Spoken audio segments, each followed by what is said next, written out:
নমস্কার বন্ধুরা, আজকে বৃহস্পতিবার আর বৃহস্পতিবার মানে আমাদের নিরামিষ। আর নিরামিষের মধ্যে আমাদের আজকে রান্না করছি ঝিঙে দিয়ে আলু পোস্ত। চলো এবার রান্নায় আসা যাক। পোস্তর জন্য আলু কেটে রেখেছি, ঝিঙে কেটে রেখেছি। এবার কড়া বসিয়েছিলাম, কড়াটা গরম হয়ে গেছে। এবার তেল দেবো কড়ায়। তেলটা গরম হতে পাশে ডাল বসিয়েছি, টকের ডাল আর এই পটল ভাজা। এবার তেলটা আমার গরম হয়ে গেছে। এবার আমি লঙ্কা ফোড়ন দেবো,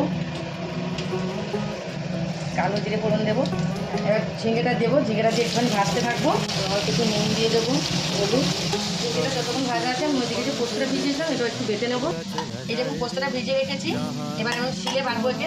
পোস্তটা এবার ছাঁক দিয়ে সেঁকে নিচ্ছি। একটু হলুদ আর নুন দিয়ে দেবো।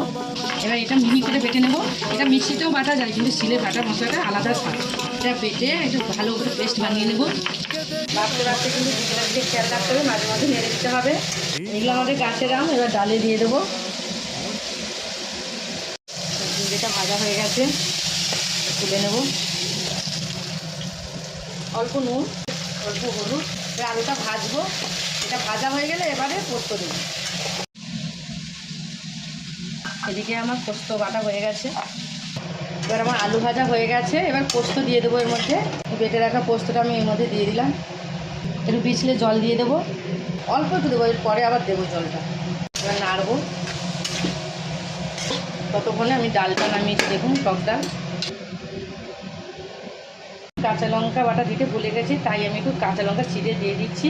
অল্প একটু গুঁড়ো লঙ্কা দিয়ে দিচ্ছি। বন্ধুরা, আমি যে ঝিঙেটা ভেজে রেখেছিলাম এর মধ্যে দিয়ে দিচ্ছি। 5 মিনিট মতো নেড়ে দেবো।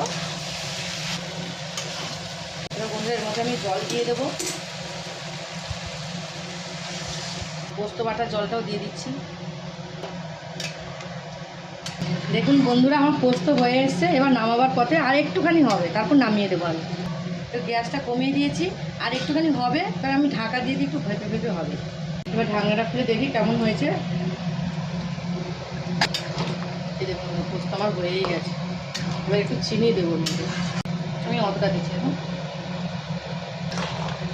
পোস্তটা হয়ে গেছে, এবার আমি নামিয়ে নেব।